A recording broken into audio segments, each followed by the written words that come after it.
六都买房太难，这句话已经成为当代年轻人的无奈叹息。试想，一个月薪5万元的上班族夫妻，如果咬牙存下40%薪水，每月存2万元作为买房基金，要在台北市买房，光是凑够头期款就得存上20年之久。新北市也需要13年，就算是房价相对亲民的桃园、台南或高雄，至少也需要10年不吃不喝才能攒到头期款。即便奇迹般存够了头期款，接下来每月动辄数万元的房贷将长达30年压在他们肩上。更残酷的是，在你辛苦存钱的这10几20年里，房价可能早就又涨上了一大截，涨多跌少已是台湾房市的常态。对许多六都的年轻世代来说，买房仿佛变成一场永远追不上的赛跑，一个遥不可及的梦想。如果把当前的房市比喻成一款游戏，那六都买房几乎就是地狱难度的副本。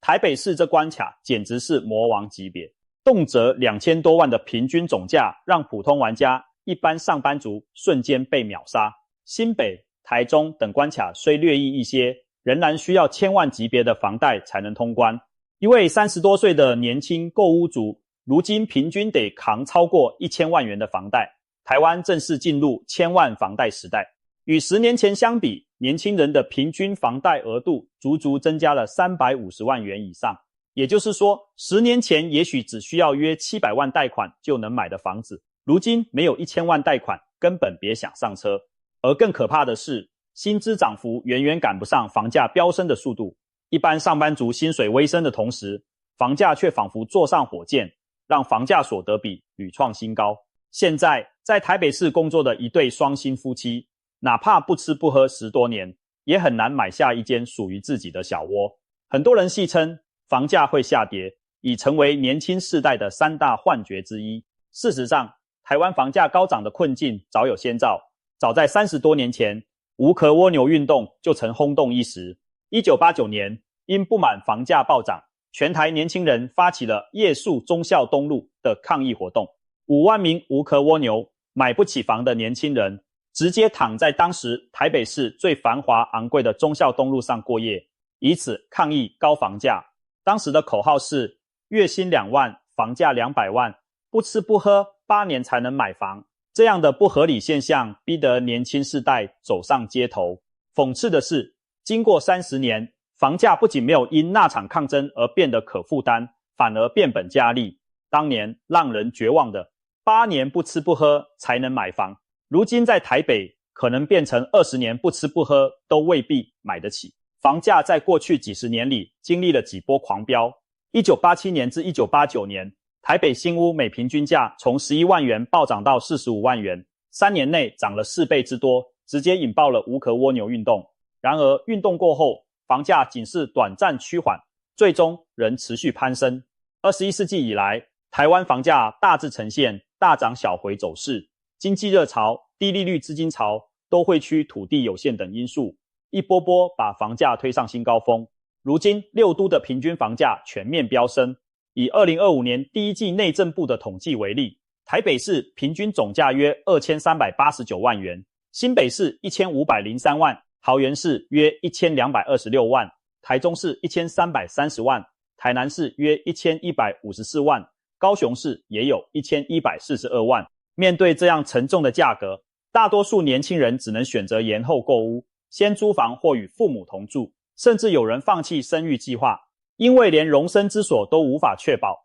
更何谈养育下一代。政府当然不可能对住房问题坐视不理。多年来，各级政府推出过许多措施，试图疏解年轻人的居住压力，例如社会住宅、社宅政策，在人口稠密的都会区新建由政府或公办民营的出租住宅，以低于市场的租金提供给青年、弱势或新婚家庭居住。然而，社宅数量有限，往往一房难求，而且租期有限，通常最多只能租6年或延长一次，无法让一个家庭长久安定下来。在台北、新北等地也曾推出青年首次购屋贷款利率补贴、租金补贴等方案，希望减轻青年负担。但这些头痛医头的方式，并没有从根本上改变房屋商品化的现实。在自由市场中，只要房子仍被视为投资标的，资金与投机者就会不断涌入，推高价格。政府也试图透过税制和法规打击炒房，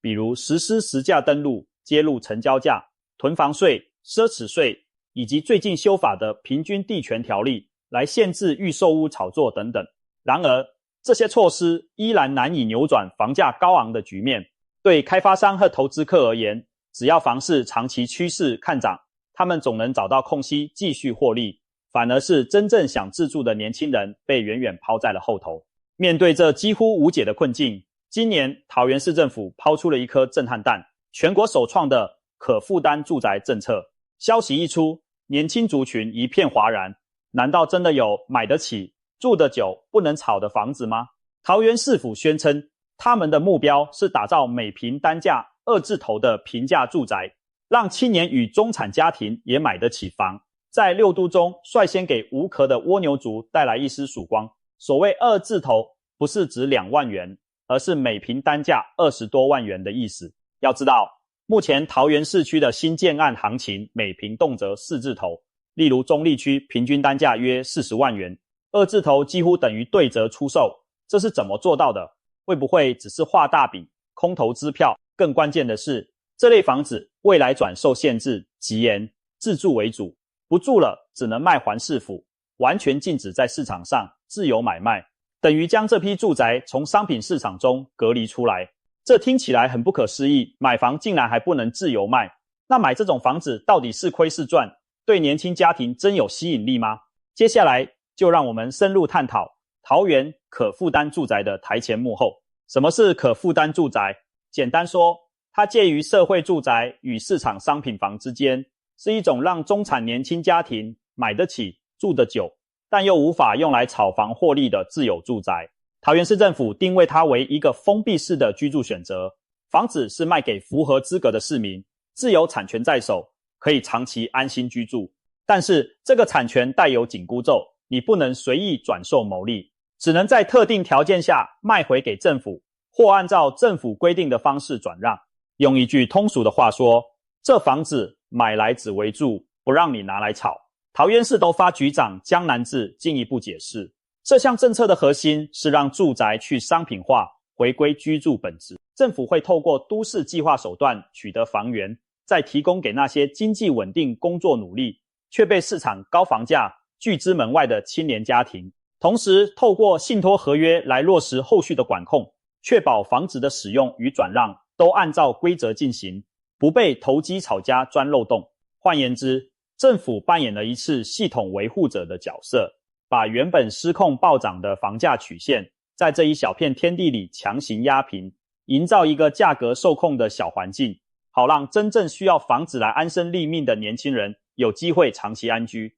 那么谁有资格申请购买这样的可负担住宅呢？桃园市把对象明确锁定在年轻的婚育家庭，年龄限定在25至44岁之间，而且优先考虑已婚且育有未成年子女或怀孕中的年轻夫妻。这样的设定其实别有用心。台湾近年面临全球最低的生育率之一，年轻人不婚不生的趋势明显。市府希望把住宅政策跟鼓励生育挂钩，让有小孩的家庭优先获得住房保障，减轻他们的后顾之忧。当然，申请人也必须是桃园市的在地居民，而且需在桃园设籍满1年以上，确保这项资源用在真正服务本市市民，而非被外地人抢便宜。此外，购买者通常还会被要求名下没有其他房产，自住且唯一住宅，避免有人已经有房还来占名额。总而言之，这政策瞄准的就是典型的双薪小家庭初次购屋自住刚需。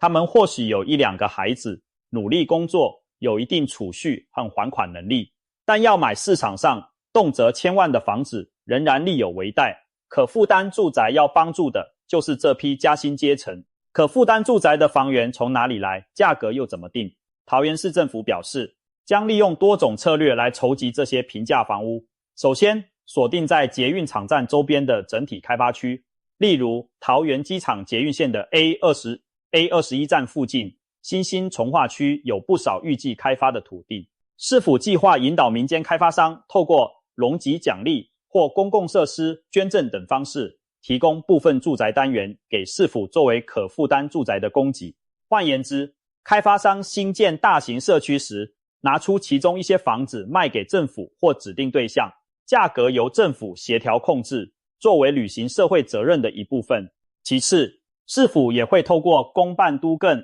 由政府主导的都市更新等手段，在重建老社区时取得部分房屋作为可负担住宅的房源。第三个做法是善用现有的公共建设资源，先行示范。桃园航空城开发中有许多因机场扩建而新建的安置住宅，市府准备从中挑选小坪数的余屋来示范可负担住宅。据透露，首批将以航空城安置宅中108户较小坪数的空余房屋作为试点，率先提供给符合资格的年轻家庭申购。这些房子既然是安置宅，挑剩的，可能地点或格局并非最热门，但作为起步已经相当难得。透过示范，政府可以观察市场反应并完善配套，再逐步扩大规模。价格方面，桃园市府强调每坪单价2字头是努力目标。按照都发局江局长的说法，团队参考了国际上关于住房负担能力的研究，结合桃园市民平均可支配所得，逆推算出一个适合的房价范围。他们希望购买可负担住宅的家庭，每月还房贷的支出控制在家庭收入的 20% 到 30% 左右，不能像现在市场上动辄占到50%甚至更高。以一对年轻夫妻月收入合计10万元来说，理想情况是每月房贷负担在2万到3万元之间，这样既能持续偿还，也不至于影响基本生活。根据这个原则倒推，目前桃园市中位家庭收入水准下，房屋总价大约落在600万上下，是较可负担的范围。假设房屋坪数在25坪到30坪，一个适合小家庭的空间，那每坪单价就必须压在20多万左右，总价约500多万到700多万之间。这相比目前桃园一般新建案总价动辄上看千万，等于直接砍掉1/3到1/2。如此一来，购买这类住宅的年轻家庭可能只需准备100多万的头期款， 20% 自备款，贷款约400-500万，月付2-3万，压力大幅减轻。真正达到买得起供得上，可以说市府是在扮演一位市场中的白武士，强行把房价从天上拉回年轻人勉强够得着的地面。当然，天下没有白吃的午餐，如此优惠的房子必然伴随严格的使用与转让规则。桃园市政府已着手研拟可负担住宅出售及管理自治条例，其中将明定购买对象资格、售价订定方式、贷款年限、限制移转年限、市府优先回购权等各项机制。一旦条例通过，购买可负担住宅的民众在合约上就受这些条款约束。概括来说，有以下几点值得注意。自住义务：购买可负担住宅后，买方必须自行居住，不得闲置或出租他人，这点确保了房子真正用来解决居住需求，而不是被拿去收租牟利。如果被发现违反自住规定，可能会被市府收回房屋或处以重罚。封闭式买卖：未来若要转售，可负担住宅不能卖给任何市场上的一般买家，而必须优先卖回给桃园市政府或由市府指定的对象承接。也就是说，这类房屋不会进入公开市场交易，而是在一个封闭体系内流转。市府回购时的价格会根据一定公式计算，会随一般市场行情做适度调整，但涨幅不会像自由市场那样失控。例如，持有数年后卖回给政府，价格也许会比买入时高一些，以反映通膨或建材上涨等因素，但远低于同地段商品房同期涨价幅度。这确保第一手买入的家庭虽然不能大赚差价，但日后转让至少不至于吃亏，也不会让这房子沦为另一种投资标的。持有年限：条例可能会设定一个最低持有年限，如购买后需满一定年限，例如5年或更长，才能申请转售，防止有人短期炒作套利。当然，就算超过年限，也只能卖回给市府，但最低年限可以杜绝短炒的念头。继承权：根据都发局长的说法，可负担住宅原则上可以合法继承，也就是说，如果购屋者将来去世，符合资格的配偶或子女是可以承接这套房子的居住权与产权的，不必强制交回政府，这点保障了家庭财产的延续性。但继承人接手后，仍需符合相关居住与转售限制，不能因继承而将房子拿去卖高价。政府介入管理，为了执行上述规则，政府会在房屋产权登记上做出注记，透过法律和契约手段严格管理。例如，可能采取土地或产权信托的形式，由公部门或第三方机构托管部分权利，确保任何交易都要得到核准，无法私下出售给不合格对象。也可能要求定期提供居住事实证明，杜绝违规出租、空置等情况。一旦发现违规，政府有权依条例收回房屋，并补偿原购买人剩余价值。这些限制看起来相当严格，对一般习惯自由买卖房产的人而言颇为罕见。然而，也正因为有这样的紧箍咒，可负担住宅才能维持低价供应，服务一批又一批真正有需要的家庭。这种模式其实有点类似国外某些地区的共有权住房或者社区土地信托，房子可以买来住，但你买的并非可在市场任意处置的完全商品，而更像是一种带有公共使命的财产。你从政府这里低价取得，也同意将来以合理价格交棒给下一个需要的人。长远看，这会形成一个良性的循环。政府初始投入资源建造，取得了这批房子以后，每一手转让都在可控范围，永远有一定数量的平价房留在体系内。不论房市外面天价如何，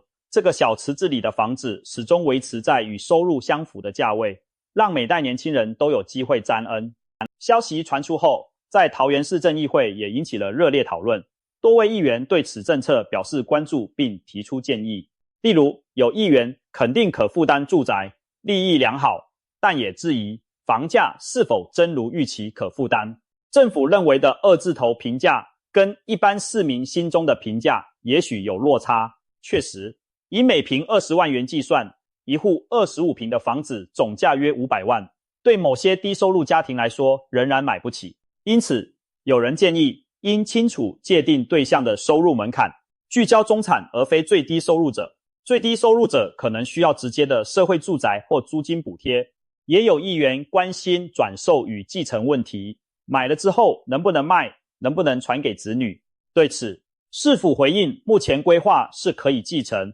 但不能卖给市场上他人，只能卖回政府，并会在法规中详细规定转售年限与回收机制，以杜绝任何变相炒房的可能。另一位议员则提醒市府，在选址上不应只考虑南桃园，如中坜、青埔一带，北桃园一些新兴重划区，如中路特区，以及未来捷运绿线 G12、G13、G14 站周边等，也应纳入可负担住宅的规划范围。毕竟这项政策如果要造福全市年轻人，各区都应该有配额，而非只偏重某些区域。此外，由于这是全国首创的地方政策，制定自治条例后还需报中央内政部核定。他建议市府主动与中央沟通，争取支持，避免中央因法规疑义而卡桃园，影响政策推行。也有议员强调市办案源的品质问题，他认为用航空城安置宅的剩余屋来试行是可以的，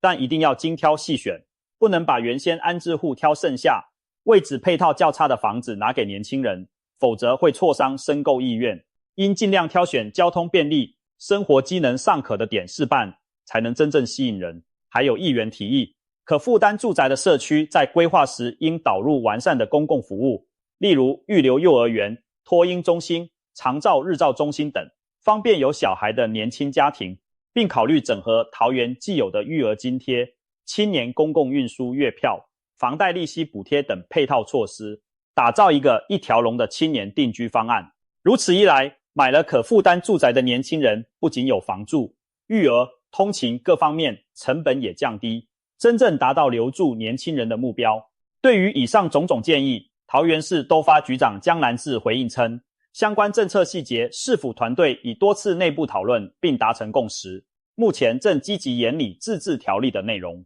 预计2025年底完成市府法规会的审查，2026年送市议会通过后正式上路实施。后续执行上，市府将透过跨局处平台持续收集各方意见，滚动修正配套，务求把制度设计得更完善可行。江局长特别提到，目前倾向规定可负担住宅只能售回政府，但可继承，价格随市场有缓步浮动，但不会剧烈暴涨。周边公共设施会同步加强，例如前述托育、日照中心等都会纳入社区规划。换句话说，市府有意将这些可负担住宅打造成年轻人安居的示范社区，价格友善，生活便利，适宜养儿育女，让青年在桃园买得下房，留得下人。桃园推出可负担住宅的消息，也引发其他县市的关注与年轻族群的讨论。不少北漂到桃园工作的年轻朋友直呼羡慕，期待政策赶快实施，好让自己有机会申请到一户。也有人好奇，这样的模式能不能复制到台北、新北等房价更高的城市？如果未来各地政府都愿意当这个白武士，以类似手法提供封闭式的平价房，那对全台的居住正义将会是大大的一步。但话说回来，这样的政策也势必会遇到一些阻力与挑战。首先是财政和资源，政府要取得土地和房源来供年轻人低价购买，其实变相是政府在补贴这些买房者。如果规模扩大，所需经费和行政成本不容小觑。此外，要求建商配合让利，也需要魄力和智慧。建商毕竟以盈利为目的，如果要求太多，可能影响他们参与开发的意愿。因此，如何在公共利益与市场机制间拿捏平衡，是政策成败的关键。再者，法律层面也需突破。房屋买卖自由牵涉财产权保障，政府限制转售虽是出于公益，但也要有充分的法源基础和社会共识支撑，避免日后引发争议甚至法律诉讼。一旦有投机者想钻漏洞，挑战规定，政府得有强而有力的法规工具来应对。最后，我们不妨从更宏观的角度来思考这件事。桃园的可负担住宅其实是对房子是什么这个根本问题做出了一种回答。长期以来，在台湾乃至全球许多地方，房子除了居住功能外，更被赋予了投资商品的属性，是资产配置的重要一环。然而，当越来越多人把房地产当作炒作牟利的工具时，居住本身的价值就被挤压了。没有房产的年轻世代成为这场资产游戏的输家。桃园市这项政策等于是大声宣布，房子不应该只是商品，更是每个勤奋工作的家庭应该享有的基本安定。透过政府之手，强制把一部分房子从资本游戏桌上撤下来，专门留给需要一个家的人。在自由市场至上的观念下，这无疑是一次大胆的创新和挑战。它能否成功，还有待时间检验。如果运作顺利，年轻家庭确实因此受惠安居，这将树立一个新的标杆，也许会有更多城市跟进，启动属于自己的可负担住宅计划，让居住正义从理想变为现实的一部分。但如果实施中管理不善，名额被不当利用，或因供给有限而僧多粥少，引发新的不公，则可能招致质疑，甚至影响推广。对于眼下迫切想安居乐业的年轻人而言，桃园的这颗震撼弹至少带来了一丝希望。在一片六都买房难如登天的叹息声中，出现了一个或许能让人松口气的选项。试想未来某天，一对在桃园打盼的年轻夫妻，透过可负担住宅政策，以市价5折的价格买到了一间靠近捷运的小三房。他们不用再把大半薪水贡献给房东或银行，可以安心的在属于自己的家中迎接新生命的到来。邻居们都是跟他们情况相似的年轻家庭，社区里有托儿中心、公园和共用的客厅空间，大家彼此交流育儿经验，形成友好的小共同体。而所有这些幸福场景的背后，是政府在默默维护运转，确保房子不被拿去炒卖。这不是幻想，桃园正在努力把它变成现实。当然，这项政策并非万能的灵丹，即使3-4年内顺利供应出3000户可负担住宅，相对于整个市场需求仍是杯水车薪。全台更多仍在追逐房产梦的小蜗牛们，可能只能望洋兴叹。因此，可负担住宅更大的意义，或许在于提供了一个新思路。它提醒着我们，房地产市场不是只能任由资本主导，只要有决心，公共力量是可以介入调节的。住宅的商品属性和居住权益之间可以找到新的平衡点。过去我们总说市场机制会自动调节一切，但面对居住正义这样关乎民生福祉的问题，或许真的需要一些超出市场逻辑之外的解方。桃园市这位勇敢吃螃蟹的人已经踏出了第一步。接下来，让我们持续观察这场住房体制的创新实验能否结出理想的果实，会不会有更多城市响应接棒，把这股平价住宅之风吹遍台湾，年轻世代的买房梦想会不会因这股改变的风潮而慢慢照进现实？如果说六都高不可攀的房价是一座座大山，那么桃园的可负担住宅试图在山腰开辟出一条绕行的小路，未来这条路能走多远，能带领多少人翻越高房价之墙，我们拭目以待。但无论如何，至少现在我们看到了希望的苗头，或许有那么一天，房子不再只是冰冷的投资商品，